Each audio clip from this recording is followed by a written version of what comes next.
Welcome back, dear viewers, and you're still watching the Breakfast Show. And in this segment of our program, we will talk about the 12th World Urban Forum, which kicked off in Cairo on Monday and is expected to last until the 8th of November. The event is co-organized by the government and the UN Human Settlements Program, UN Habitat, and it is held under the theme of "It all starts at home: local actions for sustainable cities and communities." And to shed more light on this important event, we are joined over the phone by Dr. Tijana Tufek, Memisevic, and she is an advisor at Chadic Institute for Metropolitan Development, Chicago. Good morning.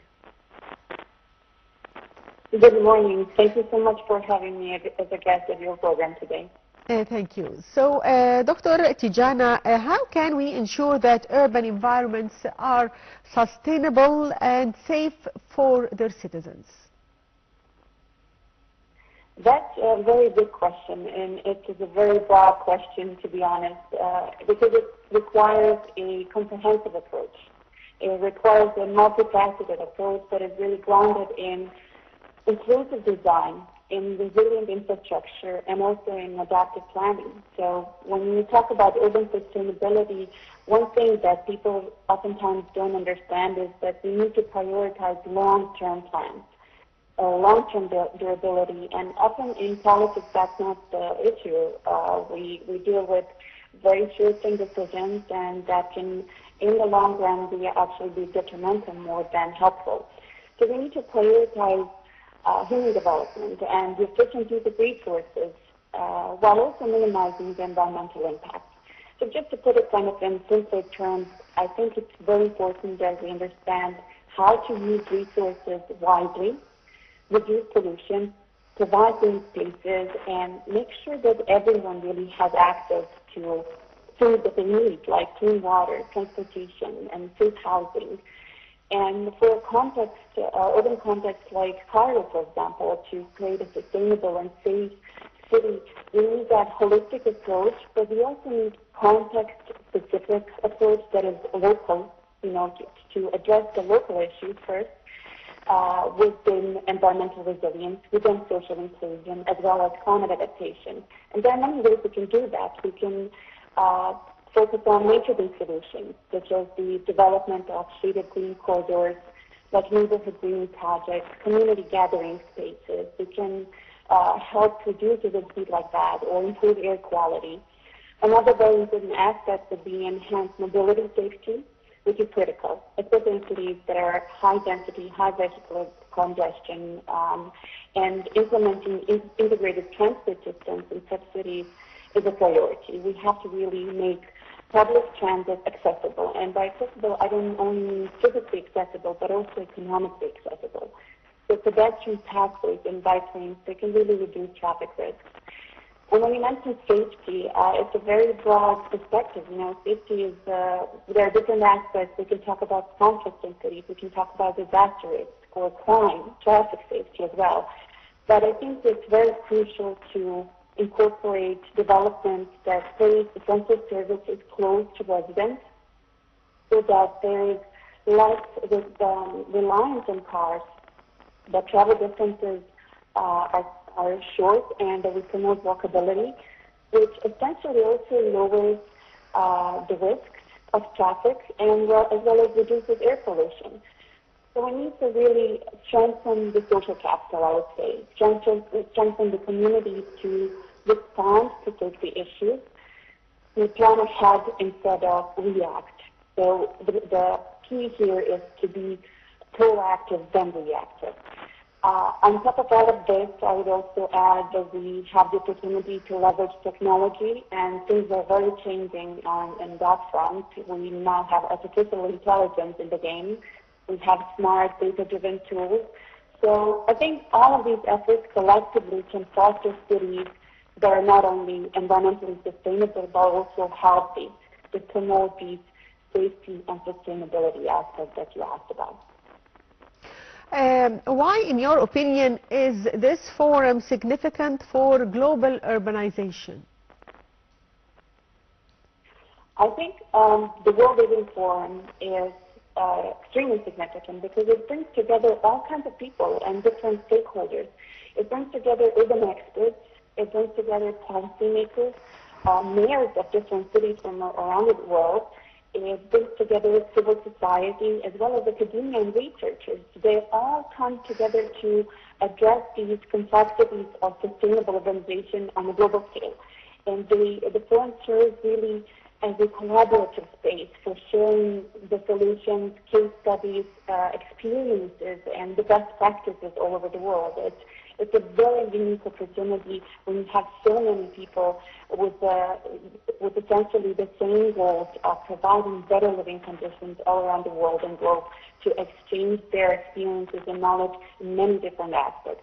So yeah, I think that is the biggest significance of having the World Urban Forum. And how do you read the theme of this year forum, Everything Starts at Home, local actions for sustainable cities and communities?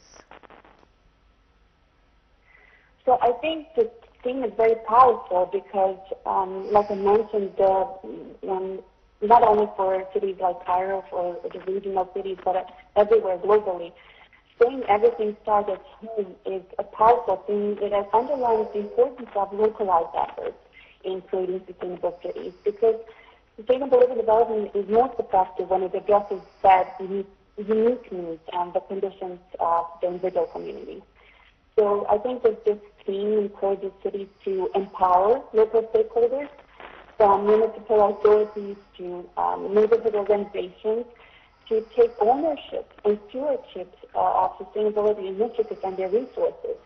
For instance, local actions such as community greening programs, let's say, or rainwater harvesting, or energy efficiency upgrades in buildings that can collectively contribute to a city's resilience and environmental health.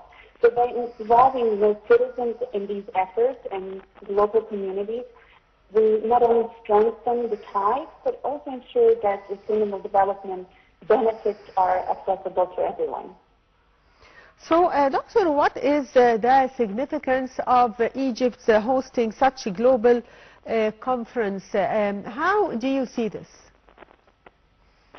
That's a good question. I think Egypt hosting the World Urban Forum is significant as it really underlines the essential role of diverse regions in advancing global urban sustainability efforts. And by that I mean the critical roles of both the global north and also the global south in these sustainability efforts.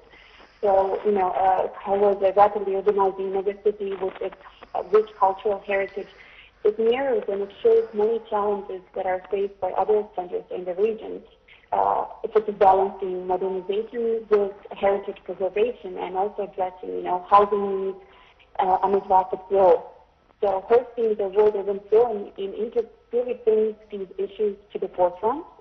And I think it emphasizes that sustainable urban development must be collaborative global endeavors with input from both the developed and developing nations. And it also, its role as a host signals a commitment, to advancing the regional dialogue on issues like climate resilience, like water scarcity, and equitable urban growth. So making it really crucial forum for bridging regional and global perspectives on sustainable urbanization. I would say that. Yeah. So, Doctor, one final question. What is the meaning of urban development and growth, and how can this be achieved? So the meaning of urban development and growth is, it has different aspects, of course. If you talk about growth in the physical form, and if you talk about economical growth, I think that growth in itself should not be an achievement, but something to be strategized about, because there are also initiatives you will hear about in many of these forums about things like pop growth or degrowth or smart and guided growth.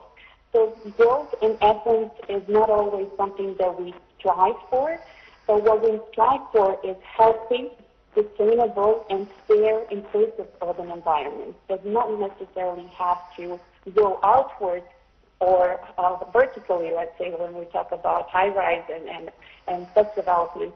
But it's something that needs to be comprehensively approached with multifaceted, grounded in inclusive design and resilient infrastructure and adaptive planning. Okay, finally, I'd like to thank you, Dr. Tijana Memisevic, advisor at the Chadwick Institute for Metropolitan Development, Chicago. Thank you for being with us today. And by that, dear viewers, we come to the end of today's edition of The Breakfast Show. Thank you for watching.